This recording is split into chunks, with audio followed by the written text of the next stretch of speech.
बोलो वृंदावन बिहारी लाल की, श्री राधा रमण लाल की, श्री राधा वल्लभ लाल की।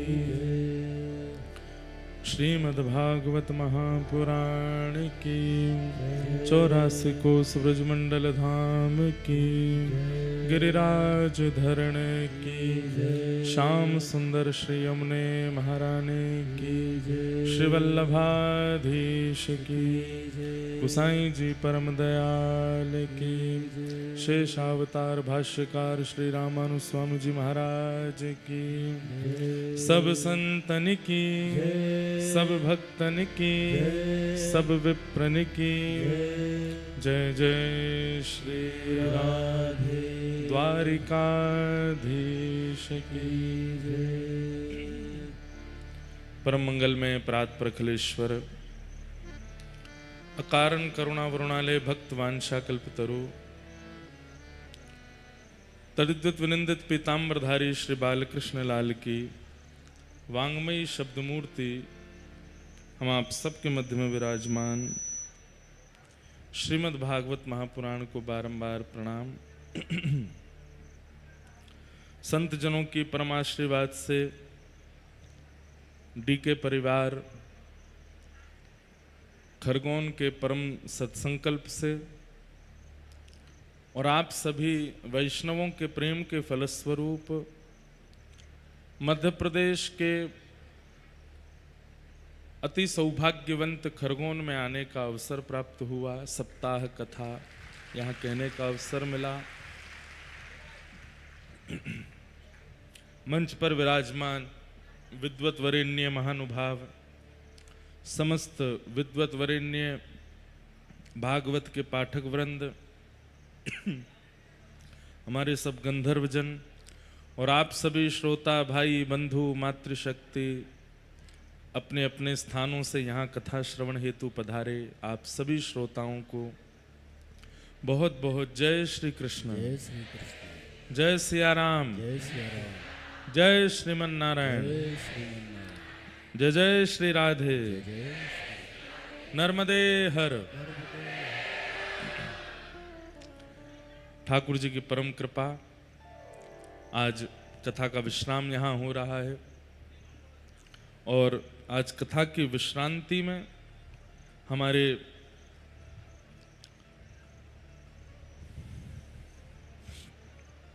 महेश्वर में पाठशाला है, वहाँ पाठशाला के पूज्य आचार्य चरण यहाँ पधारे हैं, विराजमान हैं। महाराज जी का बहुत बहुत अभिनंदन, स्वागत। और कल कथा होनी थी रुक्मणी विवाह तक, पर कल हम लोग रास में और गोवर्धन लीला में इतने आनंदित हुए कि रास के बाद कथा नहीं हुई। नहीं तो कथा का नियम है कि छठवें दिन रुक्मणी विवाह होना चाहिए और रुक्मणी विवाह के लिए ठाकुर जी को रण छोड़ना पड़ेगा। लेकिन अब हमको पता चला कि कल क्यों नहीं हुआ रणछोड़ उत्सव, क्योंकि रणछोड़ डाकोर जी के हमारे पूज्य महाराज जी आज पधारे हैं कथा में। आज श्री रणछोड़ राय मंदिर डाकोर गुजरात के मंदिर के भंडारी महाराज राजा रामचंद्र आचार्य जी आज हम आप सबके मध्य में पधारे हैं और श्री डाकोर जी का चित्र भी महाराज जी ने प्रदान किया। रणछोड़ राय भगवान श्री डाकोर जी, श्री द्वारिकाधीश जी कल इसलिए रण छोड़ के नहीं गए ठाकुर जी बोले जो हमको रण छोड़ने के बाद हमारी सेवा करेंगे वो आ जाएंगे कथा में, इसलिए वो आ जाएं तब रण छोड़वाना। तो आज महाराज जी पधारे हैं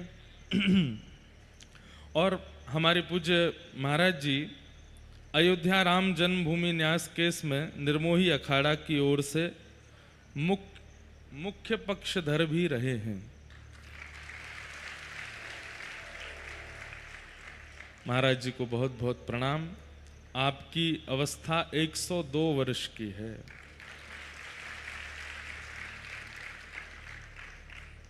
पूज्य महाराज जी से ऐसे हम तो भैया हम देख रहे हैं 40, 50, 60 साल के लोग भी 4 आदमियों के साथ चलते हैं तब भी चल नहीं पाते। महाराज जी कितनी फुर्ती में यहाँ चल कर के आए। निश्चित ही द्वारिकाधीश जी की महाराज जी पर बड़ी कृपा है। श्री डाकोर जी रणछोड़ राय भगवान की खूब कृपा है। आज आपका मंगल में दर्शन हुआ, हम बड़े आनंद में हैं। बंधुओं, हमारा जीवन भी बिल्कुल सरल नहीं है, बहुत कठिन होता जा रहा है दिन ब दिन। और उसकी कठिनाई का कारण है कि हम एक हैं, लेकिन हमें एक ही दिन में बहुत जगह पहुंचना होता है। कल भी हमको महेश्वर जाना था और वहीं पास में ही चोली है, जहाँ हमारे वृंदावन के श्री महाराज जी विराजते थे। ठाकुर जी का वहाँ सुंदर स्थान भी है। हमारे गोरीलाल कुंज वाले महाराज जी की आज्ञा भी हुई थी कि आप अगर वहाँ जा सकें तो ज़रूर पहुँचिएगा। कल वहाँ पहुँचना भी था, बहुत सारे लोगों ने वहाँ से आकर के निमंत्रण भी दिया, पर कल यहाँ इतनी भीड़ हो गई थी कि मन में सोचें कि क्या करें। वहाँ जाएंगे तो लौट करके कथा के समय तक आएंगे, और हो सकता है कल विलंब भी होता, 5 बजे तक ही आ पाते हम। और नहीं जाएंगे तो, और जाएंगे तो यहाँ इतने लोग बैठे हैं, वो सब हमको फिर वैष्णव अपराध लगा देंगे कि हमसे मिलके नहीं गए, हम तो उन्हीं के लिए आए थे। तो फिर कल वहाँ भी जाना नहीं हुआ। रात तक मन में बड़ा क्षोभ रहा कि इतने सारे वैष्णव वहाँ भी प्रतीक्षारत थे, नहीं गए। हर दिन हमारा ऐसा ही कुछ ना कुछ होता है, रोज हमसे एक वैष्णव अपराध बन जाता है। क्यों? और एकाध वैष्णव का बने तो बात चले भी, इतने संख्या में वैष्णवों का अपराध हमसे रोज बनता है कि हम वचन दे करके उसको निभा नहीं पाते। आज सुबह भी हमको यहाँ हवेली जी में दर्शन करने के लिए जाना था, पर कल रात्रि ठाकुर जी का नौका विहार करने के बाद में ऐसे स्वास्थ्य बिगड़ा कि बुखार भी आ गया, और पता नहीं क्या खरगोन में बड़े विचित्र प्रकार के कीड़े हैं, उनमें से सुगंधी तो ऐसी अद्भुत आती है कि एक बार आदमी को आ जाए तो 2-4 दिन के लिए बेहोश ही हो जाए। कल जब कक्ष में जाकर के हमने अपने वस्त्र अनोसर किए तो कितने तो ऐसे जकड़ कर के शरीर पर थे कि वो निकले से नहीं निकले, गर्म पानी डाला तब निकले, जगह जगह काट गए, खा गए। हमने कहा भैया थोड़ा बहुत खून बचा है उसको तुम पी लो। तो कल बड़े अस्वस्थ हो गए, फिर आज सुबह हवेली भी नहीं जा पाए। वहां भी जाना था, लेकिन अब यहीं से हम प्रणाम कर लेते हैं। लेकिन हमको ऐसा लगता है जितना भी वैष्णव अपराध हमको लगता है हम कथा सुना के सबसे मुक्त हो जाते हैं। सारे वैष्णवों को एक साथ बैठा के कथा सुना देते हैं तो इसी से हमारी निवृत्ति हो जाती है। आज कथा, अब हम 11:36 हो गए हैं।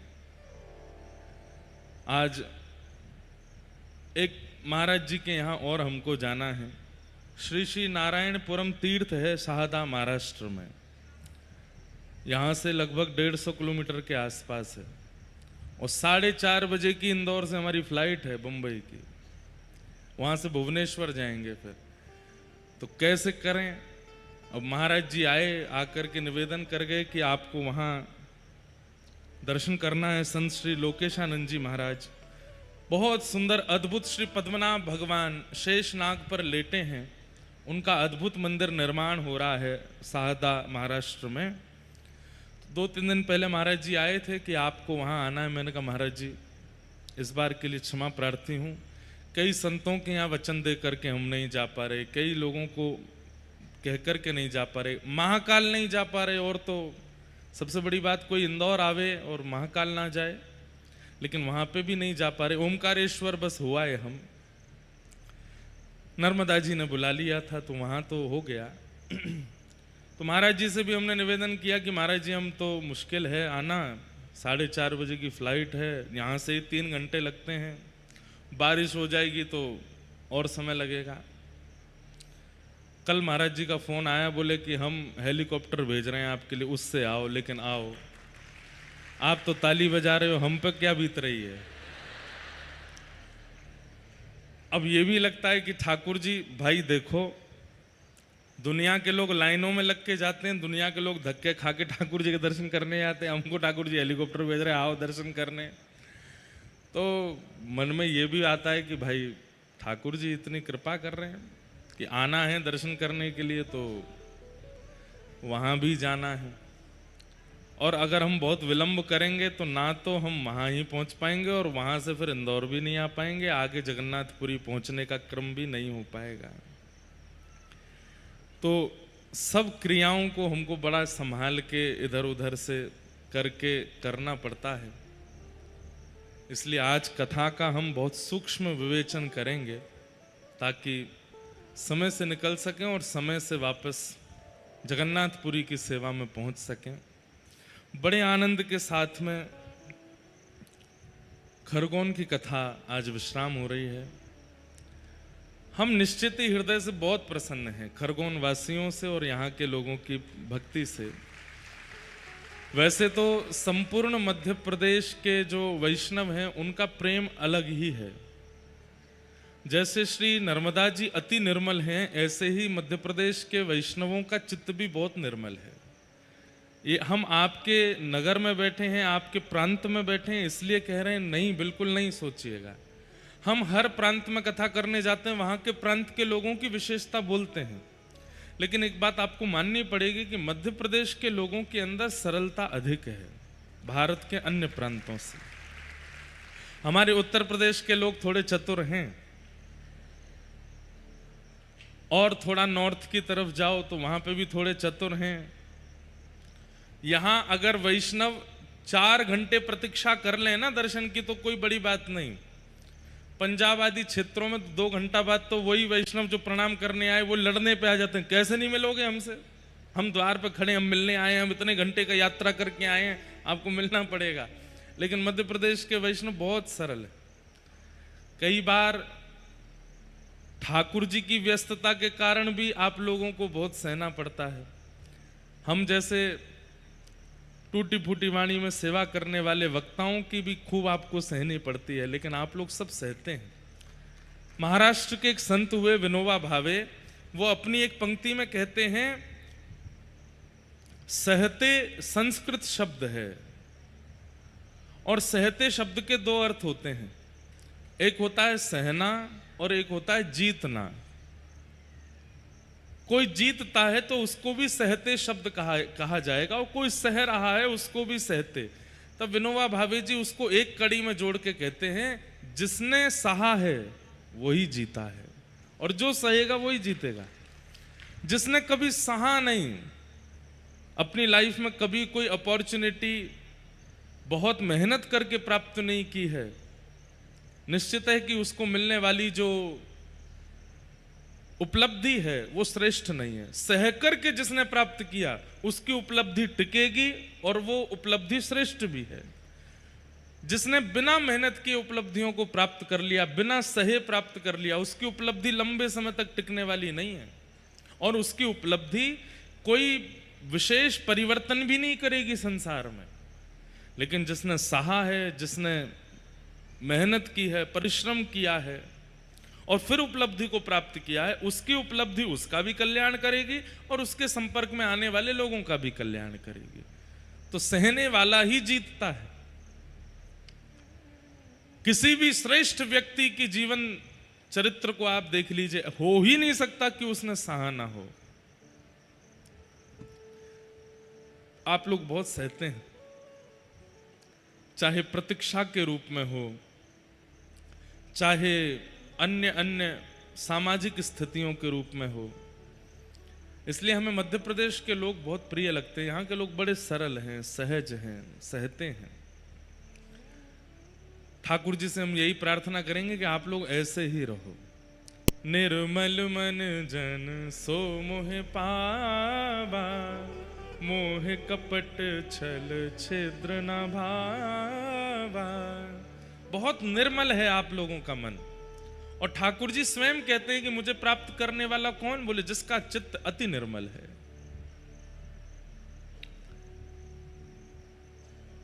इसलिए हमारे रामचंद्र भगवान भी अपने 14 वर्ष के वनवास में सबसे ज्यादा चित्रकूट में रहे। वो चित्रकूट भी आधा मध्य प्रदेश में, आधा उत्तर प्रदेश में, पर ठाकुर जी जहां विराजे, राम जी जहां रहे, वो मध्य प्रदेश में ही आता है।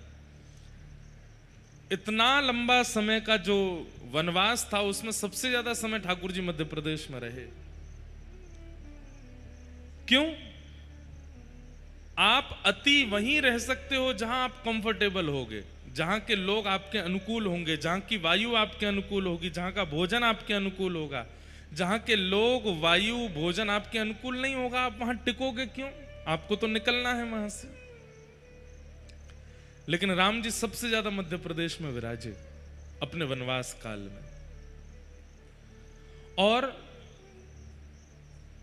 भगवान श्री कृष्ण के अति सखाओं के बारे में आपने सुना होगा। इधर देखिए, सब लोग ध्यान से सुनो, 15-20 मिनट तो कथा ही होनी है, सुन लो। भगवान श्री कृष्ण के 3 विशेष सखा हैं। कौन कौन? अर्जुन, सब जानते हैं। दूसरे उद्धव और तीसरे सुदामा। ये 3 ठाकुर जी के सखा हैं। आप कहेंगे श्रीदामा, तनसुखा, मनसुखा, मधुमंगल, ये कौन है? ये ठाकुर जी के प्राण हैं, ये सखा नहीं है। व्रजवासी तो प्राण है ठाकुर जी के। ठाकुर जी उनको सखा नहीं मानते हैं, ठाकुर जी उनको प्राण मानते हैं, जीवन मानते हैं अपना। लेकिन सखा के रूप में अगर देखा जाए तो ये 3 नाम प्रमुख हैं भागवत में। अच्छा, एक बात और आपको माननी पड़ेगी कि भगवान ने सखा बहुत कम बनाए हैं। इससे एक बात ठाकुर जी मानो हमको संकेत कर रहे हैं कि भाई जीवन सुखी चाहते हो तो जितने कम सखा होंगे उतने प्रसन्न रहोगे। बहुत ज्यादा सखा बनाने की आवश्यकता नहीं है। लेकिन प्रभु श्री राम की बात यदि आती है तो राम जी के एक ही सखा के बारे में ज्यादातर सुनाई देता है, और वो है निषाद राज गुह। निषाद राज को भगवान ने अपना सखा बनाया। और वो निषाद राज कौन है? वो निषाद राज आदिवासी। राम जी जिस निषाद राज को अपना सखा बनाते हैं वो आदिवासी है। और आप जिस क्षेत्र में बैठे हैं, आज वहां के सांसद हमसे मिले, गजेंद्र सिंह जी पटेल, यहां विराज भी रहे हैं, कथा श्रवण कर रहे हैं। आपने हमसे एक बात निवेदन की, महाराज जी ये पूरा ट्राइबल क्षेत्र है और मध्य प्रदेश में ज्यादातर आदिवासी लोग ही रहते हैं, और उन्हें गौरव होना चाहिए इस बात का, उन्हें सौभाग्य होना चाहिए इस बात का, हम ब्राह्मण हैं, हमको केवल सेवा का अधिकार है। आप क्षत्रिय हैं तो आपको केवल युद्ध का अधिकार है। हमसे ठाकुर जी केवल पूजा अर्चना करवा रहे हैं। क्षत्रियों को ठाकुर जी युद्ध मैदान में लेकर के जा रहे हैं। वैश्यों को ठाकुर जी व्यापार की आज्ञा कर रहे हैं। पर निषाद राज गुह यानी कि आदिवासियों को तो ठाकुर जी गले में गलवैयां डाल करके बैठते हैं, संग बैठाते हैं।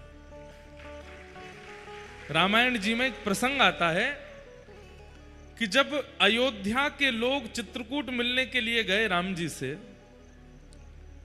बहुत ध्यान से सुनिएगा, बहुत छोटी सी बात है लेकिन बड़ी विशेष है।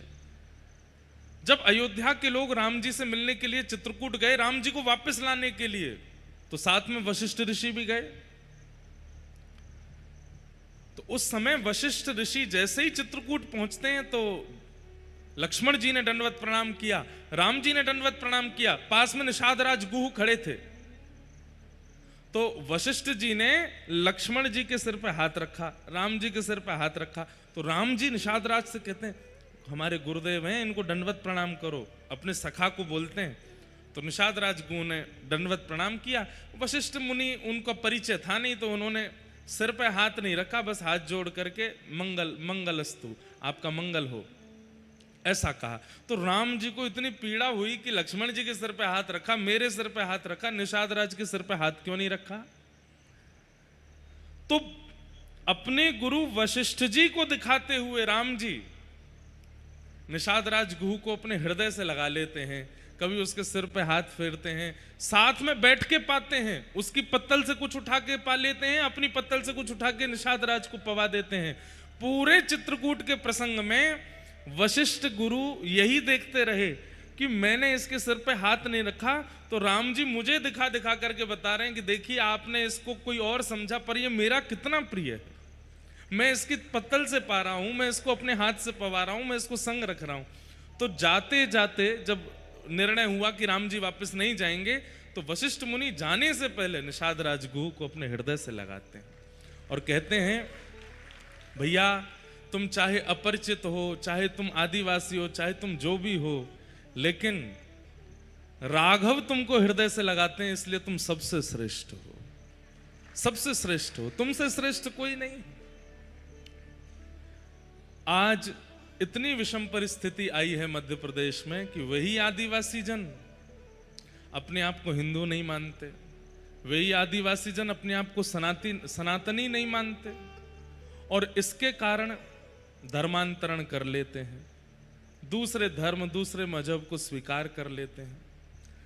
हम आपसे बस निवेदन ये करना चाहते हैं कि इससे पीड़ा सनातन धर्म को भी होती है, भारत राष्ट्र को भी होती है, पर सबसे ज्यादा पीड़ा श्री राघव जी को होती है कि ये मेरे हैं और मेरे होते हुए अन्य के क्यों होते हैं, जिनको मैं हृदय से लगाता हूं, जिनको मैं स्वीकार करता हूं, जिनके साथ मैं बैठता हूं, जिनके साथ मैं खेलता हूं, वो अपना अस्तित्व क्यों भूल रहे हैं। हमारी प्रार्थना है यदि यहां कोई इस प्रकार आदिवासी जनजाति से संपर्क रखने वाले या वे लोग बैठे हैं, अपने आप को पहचानिए। प्रकृति आपका परिवार है और श्री राघव जी, श्री राम जी, जिसके लिए पूरा भारत देश लगता है, वो राम जी आपके सखा हैं। आप कैसे अपने आप को कोई अन्य मान करके इस प्रकार धर्मांतरण कर सकते हैं। हमारी आपसे प्रार्थना है अपने प्रतिबिंब को जानिए। हमेशा याद रखिएगा, कान भरने वाले ये कभी किसी के सगे नहीं हुए। धर्मांतरण व्यक्ति क्यों करता है? क्योंकि अन्य धर्म, अन्य मजहब के लोग, अन्य पंथ के लोग उसको आकर के लोभ देते हैं। कैसा लोभ देते हैं कि तुम्हारे धर्म के लोग तो ऐसा करते हैं, ऐसा तुमको कुछ देते नहीं, तुमको अपना मानते नहीं, तुमको स्वीकार, हमारे यहाँ आ जाओ, इतनी पैसा देंगे, बच्चों को पढ़ाएंगे लिखाएंगे, ये कराएंगे वो कराएंगे, आदि आदि, और लोभ देकर के आपको धर्म से विहीन कर देते हैं। ये कान भर के लोभ देने वाली ही थी मंथरा, जिसने केकई के कान भरे। अरे राघव जी बन जाएंगे। सबसे ज्यादा प्रसन्न अयोध्या में कौन था जब राम जी राजा बनने वाले थे? केकई नाच नाच करके उत्सव मना रही थी कि मेरा राम राज्य गद्दी पर बैठेगा। भरत जी से इतना प्रेम नहीं किया केकई ने, शत्रुघ्न से इतना प्रेम नहीं किया केकई ने, जितना प्रेम अपने पुत्र राम से किया है।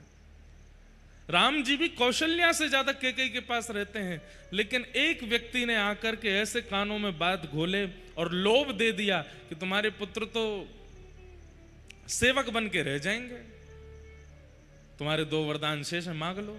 और केकई की बुद्धि मति फिर गई और सब कुछ पलट गया। इसलिए हमारी प्रार्थना है, ये कान भर करके लोभ देने वाले अन्य जनजातियों को या फिर इस प्रकार दूसरे धर्म में प्रवेश करने का लोभ देने वाले सब मंथरा के समान हैं। इनकी बात मान करके यदि आप अपने धर्म का त्याग करेंगे तो अनर्थ हो जाएगा। 14 वर्ष का राम वनवास हो जाएगा, अयोध्या राजा विहीन हो जाएगी, दशरथ जैसे महान योद्धा त्याग देंगे भूमि को। इसलिए हमारी प्रार्थना है, मध्य प्रदेश के जितने भी साधारण जनजाति जन और मूल मध्य प्रदेश निवासी, जिनको मध्य प्रदेश का मूल निवासी कहेंगे, वे हैं यहाँ के आदिवासी जन। उनसे हमारी प्रार्थना है, अपने रूप को पहचानिए, अपने गौरव को पहचानिए, अपने स्वभाव को पहचानिए, अपनी योग्यताओं को जानिए। आप राम जी के हैं, साक्षात राघव आपको हृदय से लगाते हैं, साक्षात भगवान आपसे प्रीति करते हैं। इस प्रकार मध्य प्रदेश में हो रहे धर्मांतरण उचित नहीं है।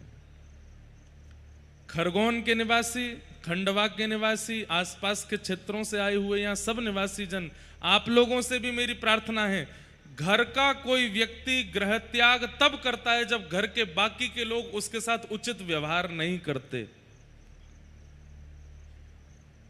बड़े भाई, बीच वाले भाई, छोटे भाई, तीनों एक हो जाते हैं, चौथे भाई को पूछते नहीं तो चौथा भाई तो छोड़ ही देगा ना घर। इसलिए हमारी आप लोगों से प्रार्थना है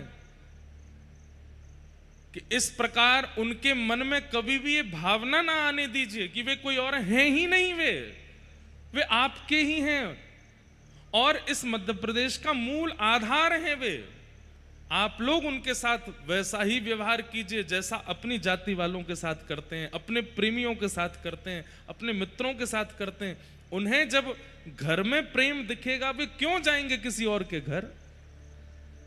इसलिए हर मोहल्ले के एक व्यक्ति का जिम्मेवारी बनती है, आपके मोहल्ले में जितने घर हैं, आपके नगर में जितने घर हैं, आपके जिले में जितने घर हैं, वो सब घर आपके ही रहें और कहीं ना जाएं।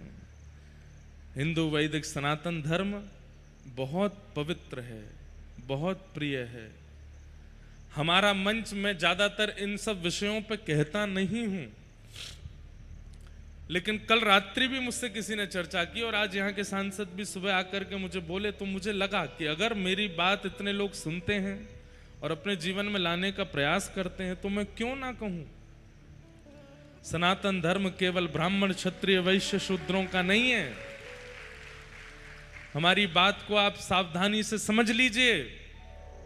हमारे यहां ये छुआछूत होना, ऊंचा बड़ा होना जब हमारे परमात्मा ने नहीं किया तो हम क्यों करते हैं। सबरी जब बेर खिला रही हैं राघव जी को तो चख करके खिला रही हैं कि कहीं खट्टे बेर ना चले जाएं। तो राम जी बड़े प्रेम से पा रहे थे, बीच बीच में राम जी लक्ष्मण जी को देते, तो लक्ष्मण जी क्या करते, जैसे ही देखते कि बेर खाया हुआ है, झूठा सा है, तो लक्ष्मण जी उस बेर को पीछे फेंक देते, खाते नहीं। राम जी समझ तो रहे थे, बोले लक्ष्मण जो है भेद दृष्टि कर रहा है, सबरी के द्वारा दिए गए प्रिय बेरों को खा नहीं रहा है। कोई बात नहीं लक्ष्मण, समय आने पर इन बेरों का मूल्य पता चलेगा तुम्हें।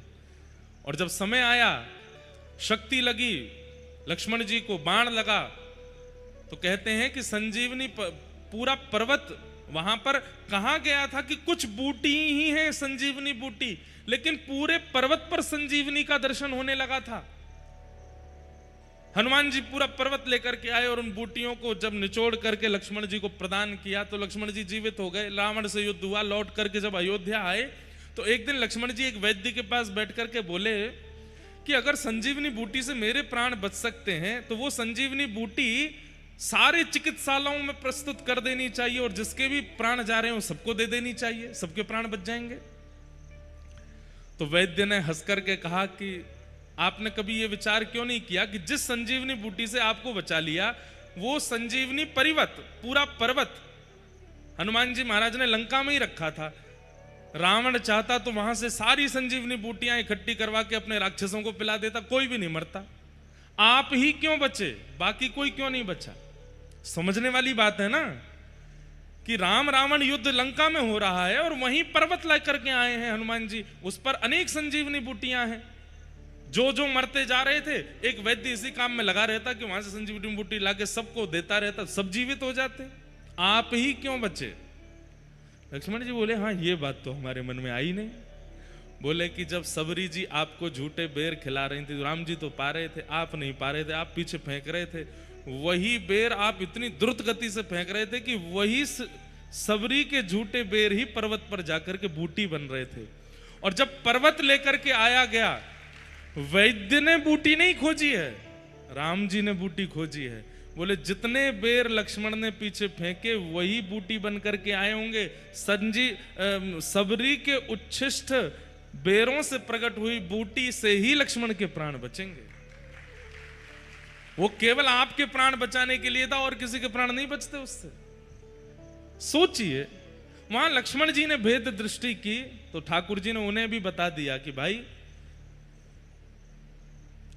सबरी जी के साथ भी तो यही हुआ था। संत जन उनको यही कहते रहते थे कि तुम्हारे हाथ का तो पानी भी उचित नहीं है, तुम तो ऐसी हो, तुम तो इस जाति की हो, तुम तो वो हो। लेकिन राम जी ने कितना प्रेम किया उनको। जब ठाकुर जी ने ऐसी भेद दृष्टि नहीं रखी तो आप क्यों रखते।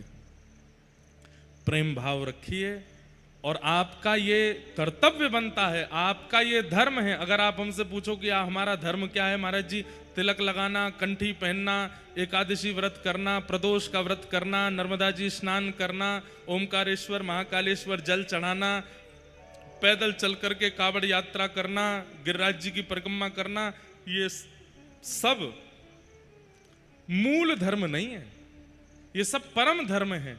पर मूल धर्म क्या है कि जो आपके हैं वो आपके ही रहें, ये आपकी जिम्मेवारी बन जाए, यही आपका धर्म है। हमारी बात को बहुत सावधानी से सुन लीजिएगा। अगर आपका एक व्यक्ति भी आपके नगर का अपना धर्मांतरण करता है तो आपकी कम से कम 5 साल की गई समस्त धर्म क्रियाएं नाश हो जाती हैं। क्यों? आपकी जिम्मेवारी थी कि वो आपका रहे, लेकिन फिर भी उसने आपका त्याग कर दिया, अन्य किसी मजहब पंथ को स्वीकार कर लिया। ये आपके लिए दुर्भाग्य है। कैसा धर्म का पालन कर रहे हो आप कि आप अपने परिवार को ही नहीं बचा पा रहे हो। इसलिए कथाएं सुनना सब आवश्यक है, तीर्थ यात्राएं करना सब आवश्यक है, धर्म आध्यात्म में बताई गई बातों का पालन करना सब आवश्यक है, पर इन सब से भी ज्यादा आवश्यक यह है कि आप एक परिवार हैं। केवल खरगोन में डी के परिवार नहीं है, खरगोन पूरा परिवार है, और ये पूरा परिवार सदैव एकजुट रहे, कभी भी अपने घर का त्याग ना करे कोई, ये आपकी जिम्मेवारी है। इसलिए हमें दक्षिणा रूप में ये प्रदान कीजिए।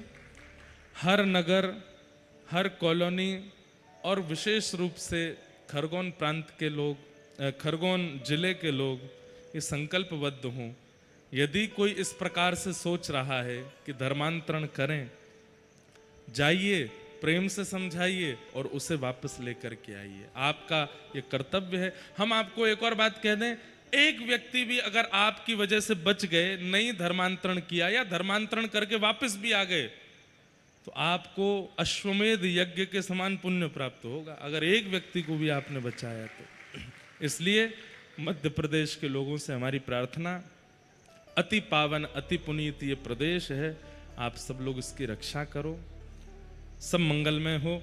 अब हम जल्दी से क्रम पूरा भागवत जी का कर देते हैं और फिर कथा को विश्राम की ओर ले चलेंगे। भगवान ने रास विहार के बाद वृंदावन में कुछ लीलाएं की, केसी आदि कुछ राक्षसों का वध किया, कंस ने धनुर्यज्ञ का कार्यक्रम किया और भगवान को धनुर्यज्ञ में बुलवाने के लिए अक्रूर जी को वृंदावन भेजा। श्री अक्रूर जी महाराज वृंदावन आए और ठाकुर जी को लेकर के मथुरा गए। मथुरा आकर के भगवान ने कुबलिया पीड़ हाथी का उद्धार किया, कुब्जा के ऊपर कृपा की, रणभूमि में प्रवेश करके अनंत पहलवानों के वध किए और 50 सिड्डी ऊपर बैठे हुए महाराज कंस को अपनी दोनों भुजाओं से उठा करके ठाकुर जी ने नीचे पटक दिया और कंस का वध हो गया। बोलो कंस मर्दन भगवान की। कंस वध के पश्चात भगवान ने अपने नाना मतलब कंस के पिता उग्रसेन को राज्य गद्दी पर बिठाया। भगवान श्री कृष्ण ना तो कभी द्वारिका के राजा बने, ना कभी मथुरा के राजा बने। दुनिया राजा बोलती उन्हीं को है, पर वे कभी राज पदवी पर नहीं बैठे। उग्रसेन को राजा बनाकर के भगवान ने देवकी मैया को कारागृह से मुक्त किया। मां ने अपने लाला को 11 वर्ष 56 दिन बाद आज देखा। छोटे से कन्हैया देखे थे, उसके बाद आज देखे। देख करके मैया ने हृदय से लगाया। भगवान ने एक दिन इच्छा प्रकट की और कहा कि मां, मैं सामान्य बालकों की तरह विद्यालय पढ़ने जाना चाहता हूं। और 12 वर्ष की आयु में पहली बार ठाकुर जी विद्यालय गए। सोचो, यहां छोटे छोटे 2 साल 2.5 साल के बस्ता टांग के चले जाते हैं स्कूल, और फिर हम लोग बड़े होने पर कहते हैं कि इनका मानसिक विकास क्यों नहीं हो रहा है, ये माता पिता की सेवा क्यों नहीं करते हैं, ये परिवार से विलग क्यों रहना चाहते हैं, ये उखड़े उखड़े से क्यों रहते हैं, ये परिवार को सर्वस्व क्यों नहीं मानते हैं। क्योंकि परिवार ने 2.5-3 साल की उम्र में स्कूल भेज दिया। पता नहीं आज का प्रावधान क्या है, पर हमारी बात मानिए, कम से कम 4-5 वर्ष तक बालकों को घर पर ही रखा कीजिए। लालयेत 5 वर्षाणी। ठाकुर जी को देखो, 12 साल की आयु में गए हैं विद्यालय पढ़ने के लिए, और कहां आए? मध्य प्रदेश। मध्य प्रदेश में भी अवंतिका, उज्जैन, और वहां ठाकुर जी सांदीपनी उपाध्याय जी के यहां पढ़ने के लिए आए। उपाध्याय कौन है? उपाध्याय उनको कहा जाता है जिनके समीप जाकर के अध्ययन किया जाता है। उपसमीपे अध्ययनम, जिनके समीप जाके, एक होता है घर पर ट्यूशन पढ़ाने वाला आता है, एक होता है कि आप किसी के पास पढ़ने जाते हो। तो प्राचीन काल में जिन ब्राह्मणों के पास हम पढ़ने जाते थे उनको उपाध्याय कहते थे। हम भी उपाध्याय हैं।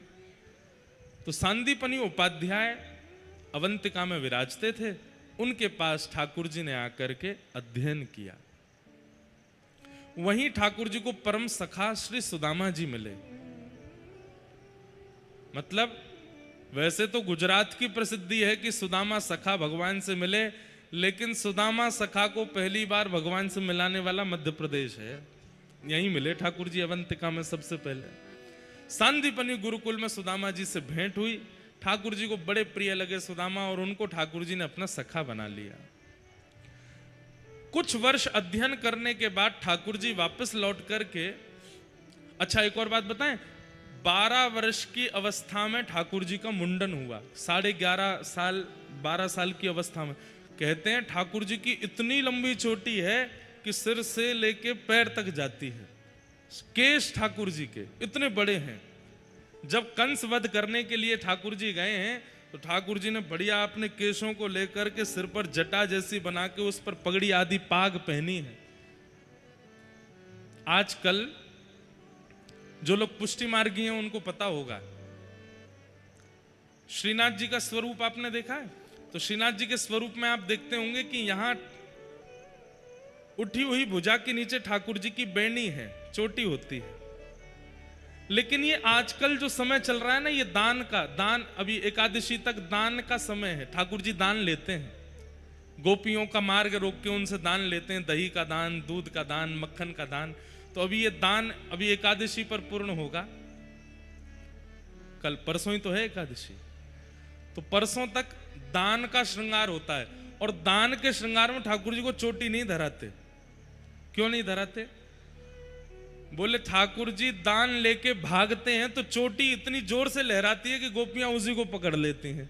तो इसलिए ठाकुर जी चोटी को ऐसे पीछे पूरी गूंथ करके और फिर अपनी यहाँ छाती पे बांध, कमर पे बांध करके यहाँ फेटा में बांध के रखें, ताकि मेरी चोटी लहरावे नहीं तो गोपी पकड़ लेगी पीछे से। और बाकी श्रृंगारों में आपको वेणी दिखाई देगी, लेकिन ये अभी एकादशी तक का जो श्रृंगार श्रीनाथ जी में भी होता है, वहां पे ठाकुर जी को बेणी नहीं धराते। क्यों? बोले ठाकुर जी अपनी पूरी चोटी छुपा के आते हैं भीतर की, कहीं गोपी ना पकड़ ले मुझे, दान लेके भाजूंगो। तो इतनी लंबी चोटी है ठाकुर जी की। बताओ भाई, लोग तो चलो केश रखते नहीं, माताएं भी कटवा लेती हैं अपने। ठाकुर जी ने केश नहीं काटे अपने। खूब लंबे केश हैं ठाकुर जी के, सुनहरे केश हैं, घुंघराले केश हैं। आज ठाकुर जी ने अवंतिका जाने से पूर्व यज्ञोपवीत संस्कार और मुंडन कराया। और ठाकुर जी का मुंडन हुआ तब चौड़ी चोटी ठाकुर जी ने यहां पर धारण की। और तब ठाकुर जी विद्यालय पढ़ने के लिए गए। विद्यालय से लौट करके आए, मथुरा आकर के भगवान को सब राजकुमार की तरह ट्रीट करते हैं। ठाकुर जी को लेकिन याद आती है वृंदावन की, बहुत याद आती है। राजा, धीराज, महाराज आदि आदि संबोधन ठाकुर जी को बिल्कुल नहीं भाते। ठाकुर जी ने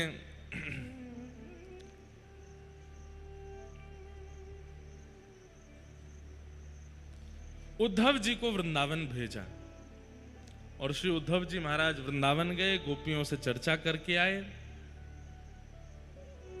लौट करके वापस जैसे ही ठाकुर जी आए, उद्धव जी आए, भगवान ने उद्धव जी से कहा, उद्धव तुम ज्ञानी तो हो, मैं तुम्हें प्रेमी बनाना चाहता था, इसलिए तुम्हें वृंदावन भेजा। मथुरा पर चढ़ाई हुई और मगध नरेश जरासंध ने 17 बार मथुरा पर चढ़ाई की और 17 बार भगवान ने पूरी सेना को मार दिया, अकेले जरासंध को छोड़ दिया। जरासंध ने 18वीं बार ब्राह्मणों को अनुष्ठान पर बैठाया। अगर मैं हार गया तो तुम ब्राह्मणों के सर धड़ से अलग कर दूंगा। ब्राह्मणों को अनुष्ठान पर बैठा जान ठाकुर जी घबरा गए, बोले कि अब मैं जरासंध को नहीं हरा सकता। क्यों? ब्राह्मणों को अनुष्ठान पर बैठ, सोचिए गौ ब्राह्मण प्रतिपालक, कितना प्रेम करते हैं ठाकुर जी ब्राह्मणों से।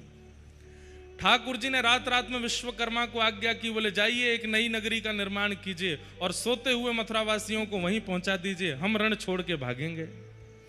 बलराम जी से कही, बोले दादा थोड़ी देर युद्ध को अभिनय करेंगे, बाकी बाद हाथ पकड़ के दोनों भाज लेंगे। दाऊ दादा बोले लाला वैसे ही हम पे इतने लांछन लगे हैं, कोई के माखन चोर, कोई के इनके माता पिता को पतो नहीं है, कोई कछु कह रहा, कोई कछु कह रहा है, जे एक नयो आरोप और लग जाएगा कि रण छोड़ के भाज गए। ठाकुर जी बोले अगर मेरे गौ ब्राह्मण संत सुरक्षित होते हैं रण छोड़ने से तो हमको छोड़ने में आवश्यकता नहीं, हमको अपने नाम की परवाह नहीं है भैया, पर हमारे गौ ब्राह्मण संत ये सुरक्षित रहने चाहिए। जरासंध बड़ा क्रूर है, अगर इस बार भी हार गया तो ब्राह्मणों को, संतों को, गायों को चुन चुन करके खत्म करेगा, इसलिए अब की बार भागना पड़ेगा। बलराम जी बोले लाला तू सीधे जरासंध को सफायो कर दे। बोले जी मेरे हाथों नहीं मरेगा, इसकी मृत्यु तो भीम के हाथों होगी और वो बात की निश्चित है। देखो जिसके हाथ मृत्यु निश्चित है उसी के हाथ होगी। ठाकुर जी चाह करके भी जरासंध को नहीं मार रहे हैं।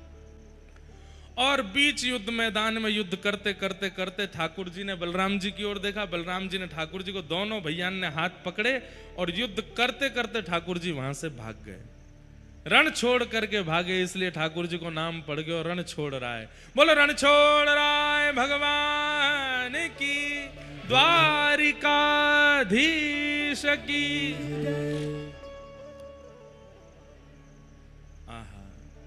विप्रधेनु संतन के कारण रण छोड़ो ब्रजनाथ, गोमती तट द्वारवती पधारे, गोमती तट द्वारवती पधारे, कहलाए द्वारिका नाथ, वृंदावन प्यारो वृंदावन। हम जिस भी तीर्थ में जाते हैं उस तीर्थ की एक पंक्ति जोड़ देते हैं इस पद में। अब जैसे कल जगन्नाथपुरी जा रहे हैं तो जगन्नाथपुरी की पंक्ति क्या है? बलभद्रोर सुभद्रा संग विराजे व्रज के नाथ, रथ आरूढ़ भये नंद नंदन, रथ आरूढ़ भये नंद नंदन, कहलाए जगत के नाथ, वृंदावन प्यारो वृंदावन वृंदावन। तो भगवान द्वारिकाधीश बने। द्वारिका में जाकर के ठाकुर जी ने सबसे पहले तो बड़े भैया को ब्याह करवायो। रेवत राजा की पौत्री के साथ, रेवती के साथ में बलराम जी का ब्याह हुआ। यहाँ कौंडन्यपुर के राजा भीष्मक हैं, भीष्मक की पुत्री साक्षात लक्ष्मी जी ही पधारी हैं रुक्मणी जी के रूप में, उनके साथ ठाकुर जी का विवाह हुआ। बोलो रुक्मणी रमण भगवान की। रुक्मणी जी के साथ ठाकुर जी का प्रथम विवाह हुआ, जाम्बती के साथ दूसरा विवाह हुआ, सत्यभामा के साथ तीसरा विवाह हुआ, और मीठे रस से भरोड़ी राधा रानी लागे, महारानी लागे, मन प्यारो प्यारो यमुना जीरो पानी लागे। एयर ट्रैफिक कंट्रोल वालों का फोन आ रहा है, जल्दी हेलीकॉप्टर में आइए, आ रहे हैं। अभी ठाकुर जी को ब्याह तो है तो भैया अब क्या बताएं, हम तो क्या बता रहा था मैं। हाँ, यमुना जी के साथ में ब्याह हुआ ठाकुर जी का, चौथा ब्याह। श्याम सुंदर श्री यमुने महारानी की। तत्पश्चात ठाकुर जी के अष्ट प्रमुख विवाह हुए। भौमासुर राक्षस के यहाँ 16,100 राजकुमारियां बंदी थीं। भगवान ने उन्हें मुक्त करा करके उनसे विवाह किया। कुल मिलाकर के 16,108 ब्याह हुए। बंधुओं, ये एक भी स्त्री नहीं है। 16,100 उपासना कांड के मंत्र हैं और 8 जो हैं ये 8 प्रकृति हैं। कौन कौन सी? 4 प्रकृति हमारे अंदर है, 5 प्रकृति बाहर है, मन, बुद्धि, चित्त और अहंकार, और 5 प्रकृति बाहर हैं, पृथ्वी, अग्नि, जल, वायु, आकाश। तो 5 प्रकृति बाहर की भगवान की पत्नी है और 4 प्रकृति जो भीतर है उनमें से एक प्रकृति भगवान है, हमारी आत्मा। तो चित्त प्रकृति को हटा दो तो मन, बुद्धि, अहंकार। तो 5 पत्नी बाहर की प्रकृति, 3 पत्नी भीतर की प्रकृति, अष्ट प्रमुख पत्नियां हैं। इस प्रकार भगवान के अष्ट ब्याह हुए। राजा रण के ऊपर भगवान ने कृपा की। सूर्य ग्रहण के काल पर ठाकुर जी गए और जाकर के कुरुक्षेत्र में यज्ञ किया, वहीं ब्रजवासियों से मिले। तत्पश्चात भगवान के परम सखा श्री सुदामा जी का द्वारिका में आगमन हुआ। भगवान ने उनका उचित सम्मान किया, सत्कार किया। सुदामा जी महाराज अति प्रसन्न होकर के लौटे। भगवान ने उनको सर्वस्व प्रदान कर दिया, जो तुच्छ कुछ और सब कुछ। जो ठाकुर जी से कुछ मांगता है उसको ठाकुर जी तुच्छ देते हैं, और जो कुछ नहीं मांगता, सेवा करता है, उसको ठाकुर जी कुछ देते हैं। लेकिन जो ठाकुर जी के सामने भुजा उठा करके खुद को अर्पित कर देता है, उसको ठाकुर जी सब कुछ दे देते हैं। इसलिए ये 3 सूत्र याद रखना, तुच्छ, कुछ और सब कुछ। कुछ मांगिए मत, बस भुजा उठा के कहिए, नाथ मेरा नाथ तू है, नहीं मैं अकेला, मेरे साथ तू। भगवान ने सुदामा जी को सर्वस्व प्रदान कर दिया। यदुवंशी भगवान की बात मानते नहीं थे, सत्संग करते नहीं थे, इसलिए भगवान ने ब्राह्मणों को कहकर के संतों के द्वारा यदुवंशियों को शाप लगवाया। लड़ झगड़ करके सारे यदुवंशी आपस में नष्ट हो गए। दाऊ दादा क्षीर सागर में शेषनाग बनकर के प्रविष्ट हो गए। बोलो दाऊ जी महाराज की। और भगवान श्री कृष्ण अपना अंतिम उपदेश उद्धव जी को सुनाते हैं। वही उपदेश पर कथा हम आगामी 10 अक्टूबर से करने वाले हैं श्री बद्रीनाथ धाम में। 10 अक्टूबर से 16 अक्टूबर तक श्री बद्रीनाथ धाम में उद्धव कृष्ण संवाद पर कथा होगी, जो भगवान ने अपना अंतिम उपदेश किया है। जिनकी सुनने की इच्छा हो बद्रीनाथ आ जाना। इस प्रकार भगवान ने अपना उपदेश प्रदान किया। उद्धव जी की याचना करने पर भगवान ने एक ज्योति रूप धारण करके 7 बार आकाश में भ्रमण करते हुए तिरोधाय प्रविष्टोयम श्रीमद् भागवतार्णवम, अपनी लीला पूरी करने से पहले ठाकुर जी भागवत में आकर के विराजमान हो गए। अर्जुन ये दृश्य देख करके वापस लौट के चले गए। पांडव स्वर्गारोहण कर गए। परीक्षित को राज्य गद्दी पर बैठा गए। परीक्षित के द्वारा अपराध होने पर 7 दिन का मरने का श्राप लगा। आज 7वां दिन है। सुखदेव जी महाराज कथा सुना करके कहते हैं, परीक्षित मैं मरूंगा, तुम मरोगे, ये पशु बुद्धि अपने मन से निकालो। हम एक नित्य मुक्त शुद्ध आत्मा हैं। कभी एक देह का आश्रय लेती हैं, एक देह को तोड़ के दूसरे देह का आश्रय लेती हैं। आश्रय केवल इतना है, देह माध्यम है भगवत प्राप्ति का। ध्यान से सुनिएगा। हमारी आत्मा क्यों भटकती है बार बार संसार में? उसको मुक्ति नहीं मिल रही है, और उसको मुक्ति प्रदान करने का एक ही तरीका है। ना वो छिपकली बनकर के मुक्त हो सकती है, ना वो हाथी बनकर के मुक्त हो सकती है, ना वो गधा घोड़ा कुछ भी बन के मुक्त हो सकती है, लेकिन केवल मानव शरीर ऐसा है। आत्मा इसमें आती है तो मानव शरीर चाहे तो उस आत्मा को मुक्त कर सकता है। इसलिए ये अवसर मिला है। आंख, नाक, कान, जीव, हाथ, पैर, ये सब भगवान ने दिए हैं। मतलब आपको अवसर दिया है। बोले तुम में अगर ताकत हो तो मुक्त होके दिखाओ।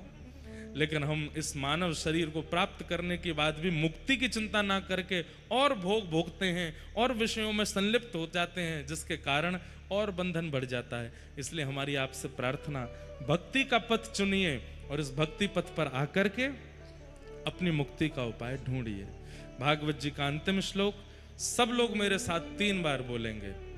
नाम संकीर्तनम यस्य, नाम संकीर्तनम यस्य। सब लोग सीधे बैठो। पहले तो अपने नेत्र बंद करो, अपने आराध्य ठाकुर जी का स्मरण करो, शुद्धता से सुनो और एक एक शब्द सुनकर के शुद्ध उच्चारण करो।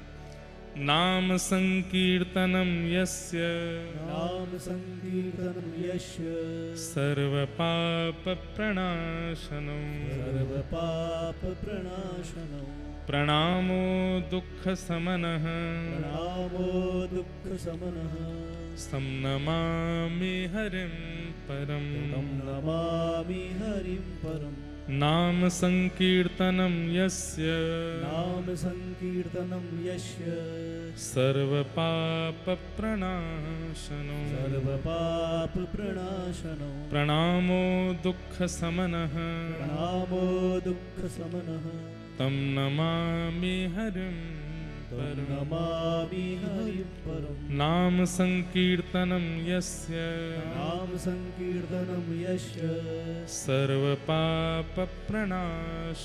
सर्वपापप्रणाशनं प्रणामो दुःखशमनः प्रणामो दुःखशमनः तं नमामि हरिं परम् नमामि हरिं परम् जिन भगवान का नाम संकीर्तन समस्त प्रकार के पापों से मुक्त करता है, ऐसे प्रभु के परम पावन नाम को हम बारंबार प्रणाम करते हैं। बोलो बाल कृष्ण लाल की, श्री राधा रमण लाल की, श्री राधा वल्लभ लाल की, प्यारे गिरधर लाल की, जय जय श्री राम, जय जय श्री राम, जय जय श्री राम। नमः पार्वती पतये हर हर महादेव। श्री महाकालेश्वर भगवान की, श्री ओमकारेश्वर भगवान की। समस्त डी के परिवार और आप सभी खरगोन वासियों को बहुत बहुत जय श्री कृष्ण। नेक जोड़ते बोलो जय श्री कृष्ण, जय श्री कृष्ण, जय सिया राम, जय श्री राम, जय श्रीमन्नारायण। जय श्रीमन्नारायण। अच्छा, एक बात हम बोल जाएं, साल भर में एक राम कथा हम करते हैं बस। कल हमने एक घोषणा अंदर जब लोगों से मिले तो की थी, इस बार भागवत की कथा करने आए हैं। बहुत जल्दी एक राम कथा सुनाने के लिए खरगोन आएंगे और आप सब लोग खरगोन वाले कमर कस के प्रतीक्षा करियो और हमें भूल तो नहीं जाओगे। कबहू अगर हम आमे ब्रजमंडल ते मध्य प्रदेश के कोई भी क्षेत्र में कथा हो, इंदौर तो आ ही रहे कुछ महीनों बाद, कभी भी हमारी कथा होए तो आप लोगन ते हमारी प्रार्थना है, हाथ जोड़ के निवेदन है कि सब लोग कथा में जरूर जरूर आइयो। जरूर। सबको हम बारंबार प्रणाम करते हैं और बस आपसे प्रार्थना करेंगे, भगदड़ मत कीजिएगा। हम जल्दी निकल के यहाँ से चले जाएंगे, आप सब लोगों से बहुत जल्दी मिलेंगे। जय श्री कृष्ण, जय श्री कृष्ण, जय सिया राम, जय सिया राम, जय सिया राम। जय श्रीमन्नारायण।